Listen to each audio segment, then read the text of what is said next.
Welcome back to the Chasing Common Ground podcast. Today, I am recording in the evening of a Monday where we are having an epic thunder and lightning storm. So you may hear noises in the background. Also, if you happen to be tuning in on YouTube or if you're watching the video version as a Substack subscriber, you will notice this unique virtual background. So I actually put this into ChatGPT. I got it to take a description of the Chasing Common Ground podcast, kind of like a summary of sort of like the tone of the episodes and the subject matter, etc., and create an image based on that. And this is what it came up with, and it's pretty epic. It looks like I am like in front of a body of water with like some LED lights on the coast and a really modern city in the background, some mountains. Like I'm digging this. I could if this is what the future like looks like, sign me up. Nevertheless, there is one thing that I mentioned prior to recording this episode, and it is that recently I asked everybody to submit something to me on Instagram that they were grateful for. I'm going to say that it took some poking and prodding. Uh, it's funny because if I was to make a observation as a fly on the wall, I would say that people now in 2024 are struggling to dig up things that they're grateful for. And that is a huge differentiating factor in life, which actually reminds me of a book that I was diving into. I was doing a bit of a road trip this weekend, and this is the latest book that I've been listening to on Audible, and it's called Unlocked by George Mumford. I'm a big fan of George Mumford. Kind of came across him not only because of his work with athletes like Kobe Bryant and Michael Jordan and Shaq, but he's also been working with the Edmonton Oilers. And so that's where he kind of dropped onto my radar. And I just like his style. And in that book, not only does it cover kind of like how his mindset shift had to happen and his battle with addiction, it also kind of amplifies how helpful it is to focus your energy around gratitude and how much your mindset and how you think and how you perceive yourself and how you perceive different situations and how you handle different stressors in your life, how that can kind of shape how your life unfolds. It could be you could just have an average life or you could have an extraordinary life. And it seems that the differentiating factor is your mindset. And so an exercise that I like to do is I like to, no matter whether my life is actually going well or whether it's going like, it could be better, I constantly reflect on gratitude. Now, this is something that I leaned into a lot during the pandemic when gyms were closed, when I was isolated, all this other stuff. And I actually did some projects where I'd uh, draw from people maybe what their advice that they'd have for themselves or what they were grateful for, or some like life advice that they'd have for people, just like as a reflection exercise, just something for fun, as I'm connecting with people through Instagram. Because I'm not someone who like I do not get a rush or joy from fame. It's more so from connection. So if I had like 1,200 people that I could have conversations with and we could talk about life things and I could help them when they need help and they could support me when I need somebody to amplify my message, great. Um, would I be angry if I had 100,000 followers? I don't think so, but I just don't think that that would be the end all be all. That wouldn't be the thing that made me feel fulfilled. And so it's just not really a massive priority for me. I'm able to stay very busy with work, with the network that I have. All that to say, as part of being someone who has people who kind of like read what I say and they're kind of invested, and I really do support all of you who do choose to tune into the show when I'm publishing an episode and I'm like saying, hey, tune in, and you are actually doing it. You're awesome.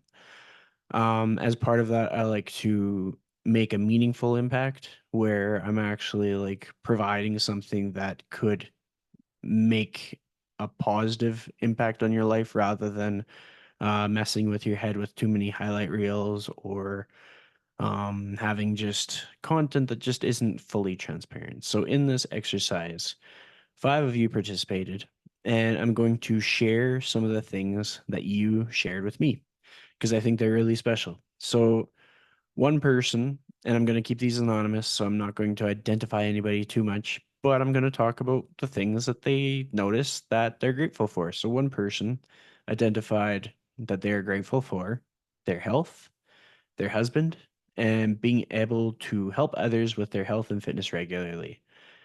That resonates because to be able to have purpose in your work makes a pretty big difference in how you feel about your work.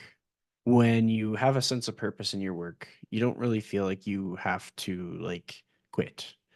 You don't feel this sense of longing for when is this done. You almost feel like, how much more will I get to do of this in my life? If somebody really likes what they do, like let's say if they are someone who is custom making shoes and they just get great joy from making custom shoes for all these people's special events or for how they show up to work every day in a professional setting, if they feel very fulfilled by that, they're probably not in a hurry to retire. Like they'll retire when they can't kind of go through the day as they used to be able to do when they need to slow down, but they wouldn't necessarily retire because they resented their work because they're doing the work because they love it. And so for someone passionate about helping people, getting to help people with their health and fitness regularly is pretty cool. The next gratitude share here is this person is grateful for their health and again, having a career that they're absolutely obsessed with. And this stuff gets that person going. Again, it kind of comes down to like, this is why I am notorious for being the reason a lot of people quit their jobs. I think it's kind of funny, but I also sometimes worry that I am creating chaos in the world. But I do know there are people out there that it would probably be in their best interest to do things that really matter to them, especially as the world changes. The jobs that people used to assume would be stable jobs forever, the world's changing. We don't know what's a stable job anymore. So you truly are best served to do work that you are so passionate about that you would do it even if you weren't paid. Because if you're doing work that you would only do if you got paid, and then all of a sudden that work is taken away from you, what do you have left? And these are just things that I think about. Next, gratitude share. This person, they also added some heart emojis to emphasize their gratitude, but they're very grateful for their husband. And I think that's super cool. And I think that's obviously it's a common one. This is the second time that that's come up. I've obviously got connections with a lot of badass husbands out there because their partners are very grateful for them. But I think here's my take on this. There's probably a lot of husbands who need to hear that firsthand. So, on behalf of a lot of dudes, if you are saying that you're grateful for your husband, I challenge you to do something special to really let them know. A lot of if I'm just going to put my dad on the spot. My dad likes to hear nice things about what he brings to the table. Uh, it makes him feel better to be recognized and validated. I would say I'm probably the same. So if I'm going to put him on the spot, I'm putting myself on the spot too. But I'm not asking for any validation or anything. What I'm saying is that if you are out there and you've got like some awesome dude in your life and he's been around forever through thick and thin, uh, you'd be amazed at how special he'll feel if you say, "Good job." But to segue and keep things serious, we are going to go on to the next one. This one is there's not going to be too many gratitude shares that are like this one, so this one might be identifiable, but I'm going to do my best to keep it anonymous still. This one is this person was grateful for cheese toast at 2 a.m. with my 4-year-old who couldn't sleep and needed some dad time. See, again, just dads just killing it out there. This one is from the dad himself. In this case, it's kind of about stopping and smelling the roses.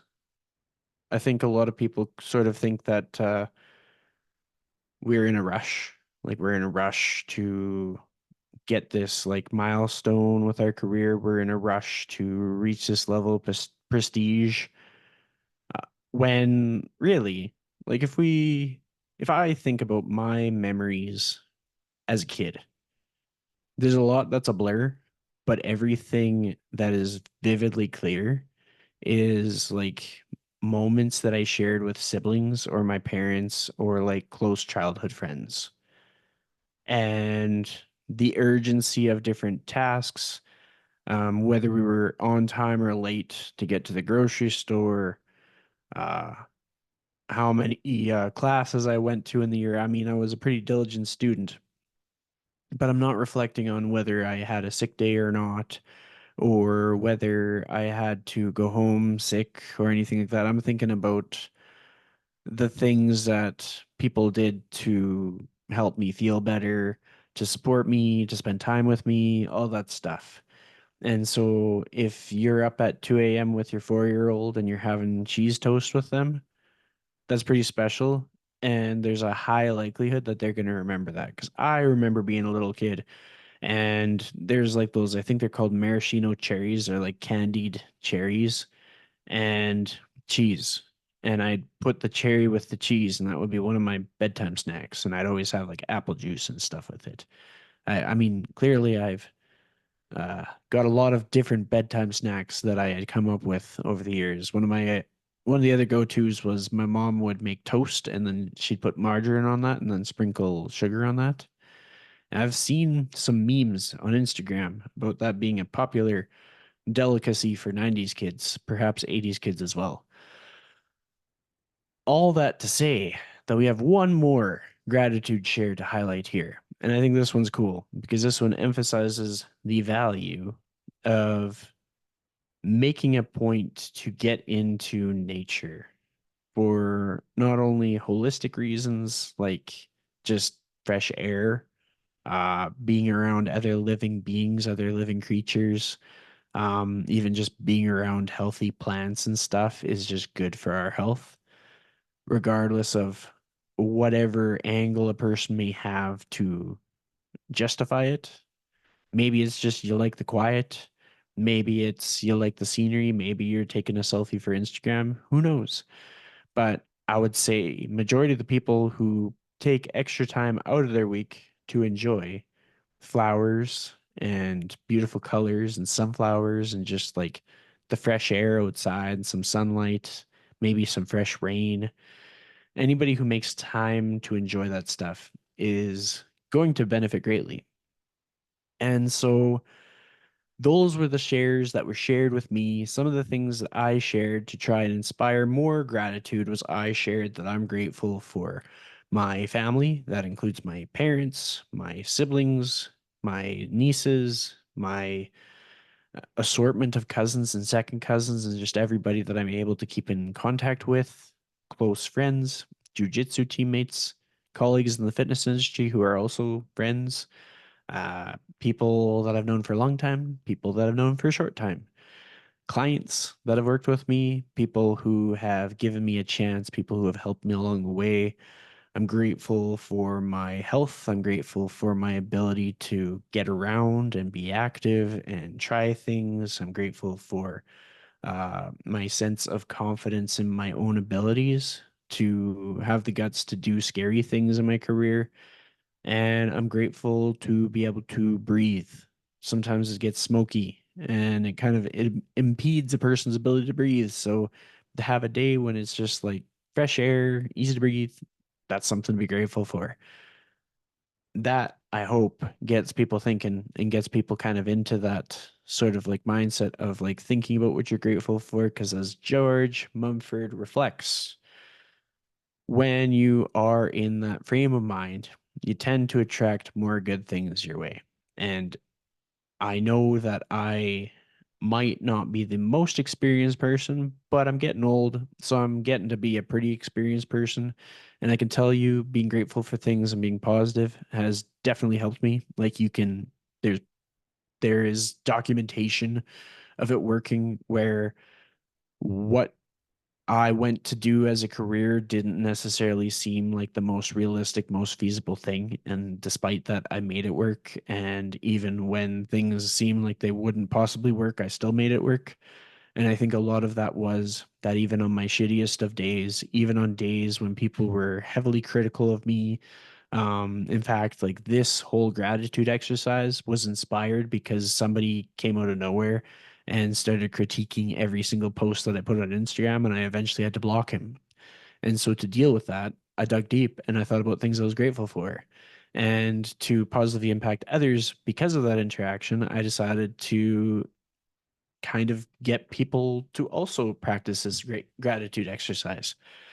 And in having that approach to life's ups and downs, it positions me to be more resilient and forward moving and just gets me lots of opportunities.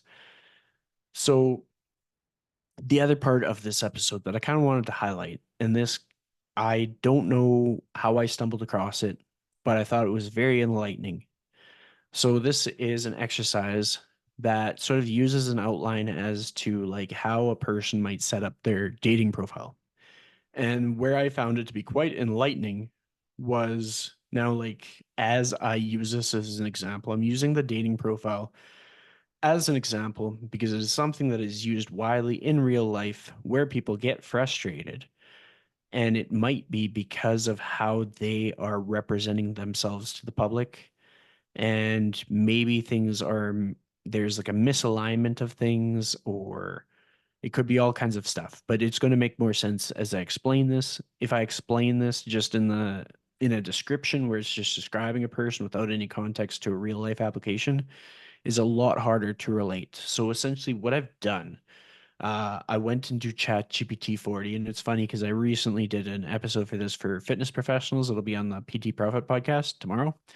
But for all of you, the exercise that I did was I prompted if I'm looking to achieve my highest standard of health and happiness while finding love, what is the opposite attitude I should have? So here's the thing, it gave me like point form of opposite attitudes. So I'll just outline like the title for each and not necessarily like the full description. So, attitudes that would be the opposite of what the person's hoping to achieve would be neglecting self care, negative self perception, cynicism or pessimism. There we go. Isolation and avoidance, rigid thinking, fear of vulnerability, focusing on external validation. And the reason that this kind of stood out to me is there are behaviors that I can pick out from people in their most frustrated moments.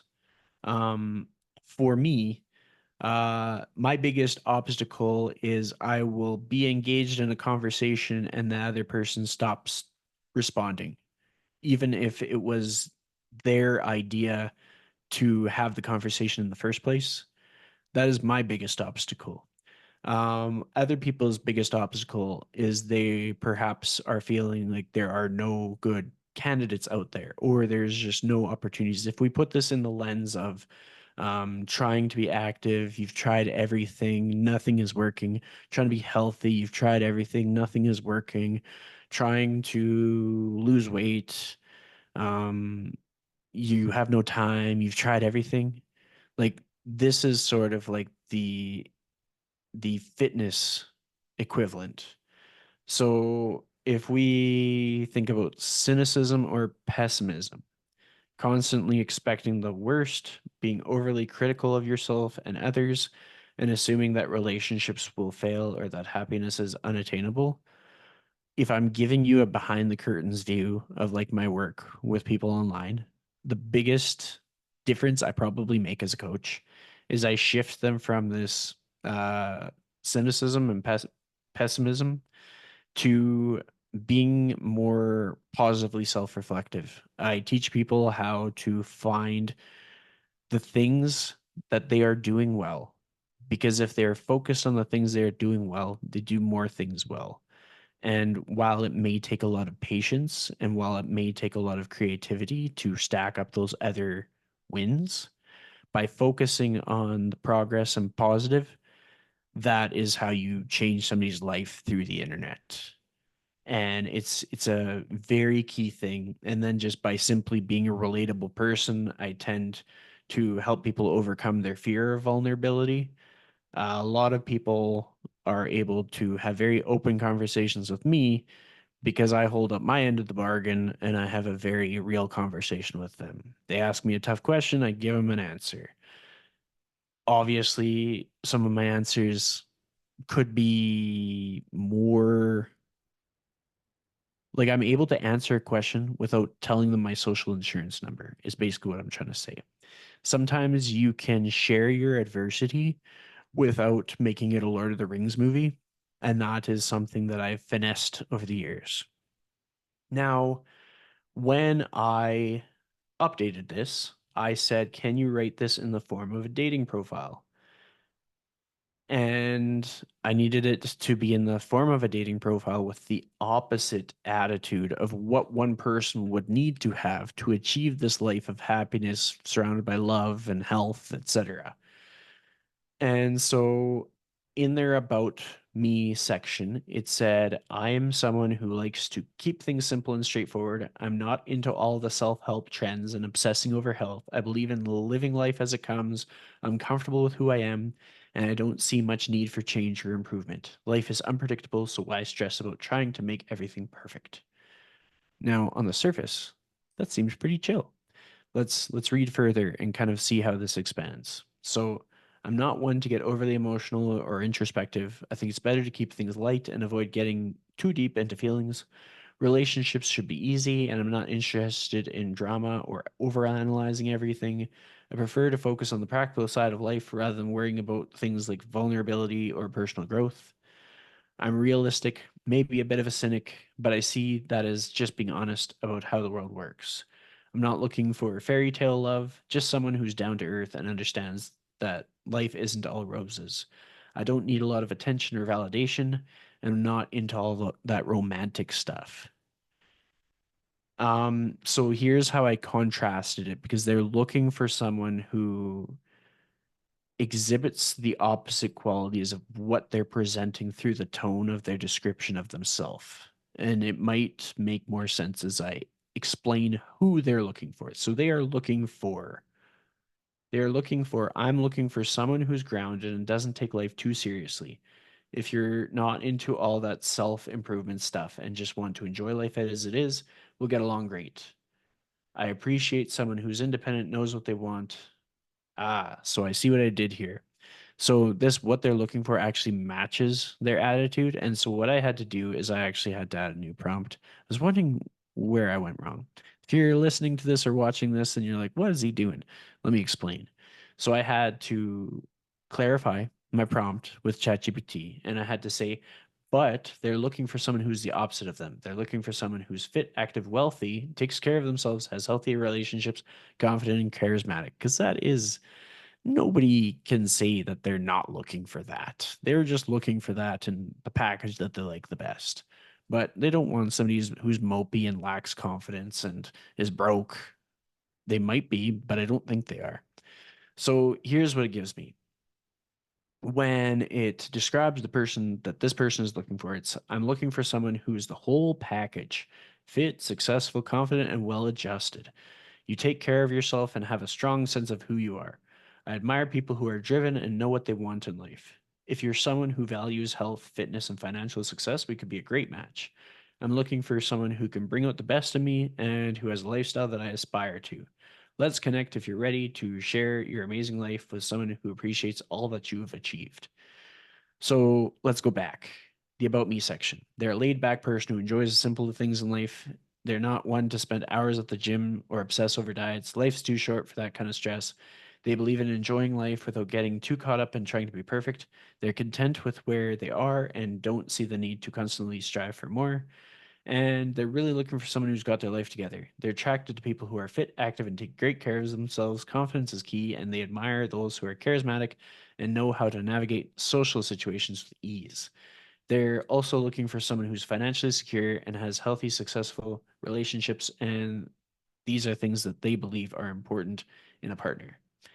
They're not really the type to overthink things or dive deep into emotions, and they prefer to keep things light and fun. They believe that relationships should be easy and not require too much work, and they're not into self-help or personal development, but they're definitely drawn to people who are ambitious and have their goals in sight.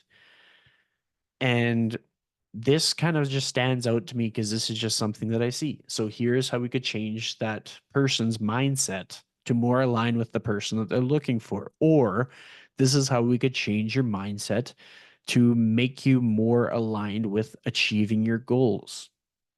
So this is the prompt that I'm giving it in real time. And I've said, so what if the person has the ideal attitude for what they're looking for? How does that change things? And in real time, this is the answer that it's going to give me. Now, this person looking for their ideal match or looking for their ideal outcome with health and longevity and happiness and fulfillment and confidence, these are fitness consumers' desires. And it is. I'm someone who believes in living life to the fullest, physically, mentally, and emotionally. I'm passionate about maintaining a healthy lifestyle, whether it's through regular workouts, nutritious eating, or finding balance in my day to day. Personal growth is important to me, and I'm always looking to challenge myself and learn new things. I value confidence, not just in myself, but in others, and I believe that charisma comes from being comfortable in your own skin. I'm financially stable, focused on my goals, and enjoy surrounding myself with people who are equally driven and motivated. My relationships are built on mutual respect, open communication, and a shared sense of adventure. I'm someone who loves to explore new ideas, push boundaries, and stay curious. Whether it's through travel, trying out a new hobby, or diving into a great book, I'm always looking to expand my horizons. I believe that happiness comes from a balance of hard work, play, and meaningful connections. That's a totally different tone. So let's see what else we can do. So now I'm going to dig deep.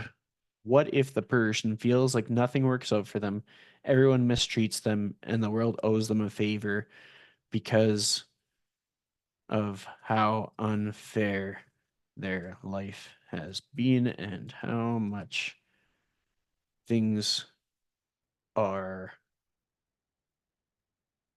not the way they should be? All right, here's what it gives me. So, for a person who has the attitude that nothing works out for them, that they're mistreated by others, and that the world owes them something because of the unfairness they've experienced, their dating profile might subtly reflect this outlook, even if they don't intend to. So, here's how such a profile might look. This is the About Me section. Life hasn't exactly been a walk in the park for me. I've been through a lot, and I feel like I've faced more than my fair share of challenges. It often seems like things just don't work out the way they should, and I've encountered a lot of people who haven't treated me the way I deserve. Despite all of this, I'm still standing and hope to find someone who can appreciate me for who I am. I'm not asking for much, just someone who can see the good in me and treat me with the respect and kindness I've been missing. I've worked hard, and I believe the world owes me a little break, especially after everything I've been through. I'm looking for someone who understands that life isn't always fair, but is willing to be the change I've been waiting for. I value honesty and loyalty above all because I've seen too much of the opposite. I'm ready to meet someone who's different from the rest, someone who can help me believe that good things do happen to good people. I'm here because I believe there's someone out there who gets it, someone who knows that life can be tough, but that we all deserve a bit of happiness. So now I want to change this with a tone of gratitude. So the prompt that I'm giving it is, how would this change if this person had a gratitude mindset despite everything they'd experienced in life and saw opportunities and didn't dwell on their past? The answer is, life has thrown me its fair share of challenges my way, but I've come out the other side stronger and more grateful for everything I've learned along the journey. I believe that every experience, whether good or bad, has something valuable to offer, and I'm all about embracing the opportunities that come my way. I focus on what I can control and choose to see the silver linings in every situation. My experiences have taught me the importance of resilience, gratitude, and the power of a positive mindset. I'm someone who values growth and learning, and I'm always looking for ways to better myself and those around me. I'm passionate about living a balanced, healthy life and building meaningful connections with others. I know that the past is just a chapter in my story, and I'm excited about what the future holds. I'm here to find someone who shares my outlook on life, someone who appreciates the beauty of the present moment and is eager to create a bright future together. There's still someone who has experienced a lot. There's still someone who's had their butt kicked, but the tone of that description is so much different. And a big changing variable was how they reflect on their life. So the message here is a lot of us, a lot of us have a tendency to really emphasize things that we're insecure about, things that haven't worked out, and it just becomes our whole identity. And we introduce ourselves into situations based on things that haven't gone well in the past. Uh, for fitness and nutrition, it's diets and it's workouts and it's coaches and it's trainers, just things that didn't work out or gyms that just weren't the right fit or programs that weren't customized enough for us. It's all these things, it's all these reasons that we couldn't make it happen. And in a dating app world, it's someone who is meeting someone else for the first time, and what they get met with is the baggage of every encounter with the past partners that the person has ever experienced. As I reflected on some of my experiences where the other person just kind of stops talking, sometimes it's because they got out of a relationship where the guy was a coke addict and homeless and abusive, and they had to move across country. And so, because of that, they couldn't have a conversation with me. And it is the most bamboozling, most bizarre thing of life. I'm not complaining because at this point, it is just simply one more layer in my ability to understand people. And at the end of the day, I'm still, no matter what happens in my life, I'm still going to be grateful that I get to spend so much time with my parents. I'm still grateful that my siblings and my sister-in-law are all healthy. My nieces are just awesome. I have godchildren aside from like people who are related to me. I like there's friends who trust me to be like a beacon of guidance for their kids. There's friends of mine who are setting such a good example for the next generation. There's people who have basically gone out and done what they said they were going to do, and they're reaping the rewards. There's so many opportunities to live just such an exciting life. And there's so many opportunities to just like stop and connect and enjoy things and go to jujitsu for a noon class, when what I used to do like a decade ago is I'd be like trying to avoid the smoker pit because I'm not a smoker, but there was a smoker pit where I used to work. Like these bizarre contrasts. And I'm just so grateful that I'll never, for the rest of my life, I'm pretty confident that I will never have to work in a smoker pit ever again. And that's pretty special. That makes me feel good. Um, Hopefully, you come away from this with some tangible reasons to be grateful. I'm not going to edit this too much. So if there's lots of like long pauses when I'm typing and looking stuff up, thank you for staying along for the journey. And if you enjoy this, I'm making a big push to increase my YouTube subscribership. So if you could go search up Chris Liddle on YouTube and subscribe to me there. And also, if you are highly invested in everything that I put out, you can be the first to be notified by subscribing on chrislittle.substack.com. That way you get emails when these new episodes are released. I'm actually lining up some guests. Gonna bring some guests back on the show. Some people will be return guests, some people will be brand new guests. People are hard to lock down. So it's not for lack of a desire to talk to people. It's mostly because all the people that I'm excited to talk to are also doing a lot of really cool, really exciting things. And so it's worthwhile for me to wait for them to make those conversations happen than to panic and just like put everybody and their dog on the show. And if I've ever not put you on the show, it is just simply because through my seasons of life, I cross paths with people that I have different connections with, where it's just the timing just feels right, where it's like a friend of mine just recently became a dad, so I want to talk to him about that. And I've got a friend who other people have recommended me to put on the show, and I want to talk to them about that. And I had a really meaningful conversation with a coach where I felt like we connected on a lot of things, so I want to talk to them about that. And so I don't force connections. It kind of happens naturally. And if you are someone who ever is like, well, I need to tell my story, the best thing you can do is start your own podcast. And it's something I've helped a lot of people do. So if you have questions about that or just want to hire me to get you set up, then you can always reach out. But aside from that, go out there, practice being grateful for things, practice looking for the light in life, the positive in stuff, the goodness in people. I think a great exercise that we can do is we can think about everybody we know and we can think about their best qualities. I find that is very easy for me to do. And I may just have come across it naturally, or maybe it's just been my way of coping when I feel sad. I just think about things that I like about other people. Anyways, that is that. I hope you enjoyed, and thanks for tuning in. We'll catch you for the next one.